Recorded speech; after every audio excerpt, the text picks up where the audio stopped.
You had quite a bit of a journey from Navy SEAL training and missions to finding yourself at the crossroads with addiction. And for a lot of people, that is a pivotal moment in their life when they have to meet those crossroads. Can you walk us through how your time as a SEAL and your personal journey through sobriety shape your approach to working with young men on mental health and resilience? Yeah, absolutely. The situation was, I went in the military at 19. I wanted to be a medic, so I became a hospital corpsman.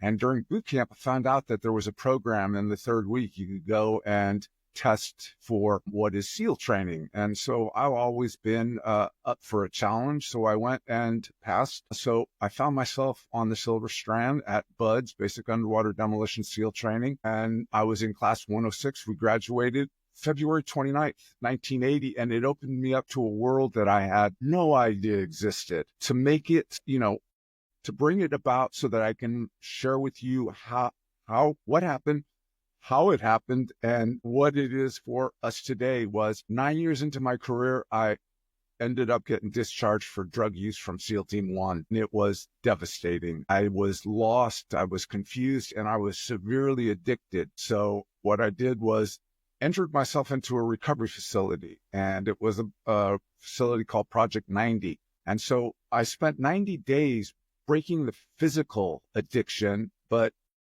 after that 90 days, I had no clue as to how to live life. Right. Long story short, I ended up finding my way into working with adolescents. I took a job at a adolescent recovery facility so that I could learn from these youngsters that were the age when I started, and I could see and understand as they made the breakthroughs to finding their own inner strengths. And it was amazing. After that, I took a job at a Boys and Girls Club. That one was completely different. The age groups were different. The adolescent recovery facility was 13 to 17, Boys and Girls Club 6 to 18. And it was, again, just being able to interact with youth to see how I could have a life outside of what I experienced in the military, knowing full well I was never going to be able to go back. And through them, I came to understand that I had a gift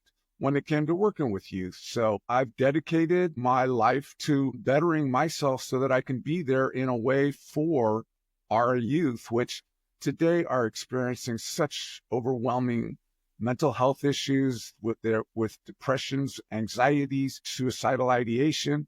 So this is what has driven me to attain all the insights, because I did not want to have a young man or a young lady come to me with a problem that I didn't have an answer for. I went and got the education so that I could thoroughly understand what it is to be there in a way that you're giving the right kind of information for the individuals that are standing before you, and usually in broken down, crying. And it's in those moments that I'm forever grateful that I chose this path so that I could be there for these youth at this time.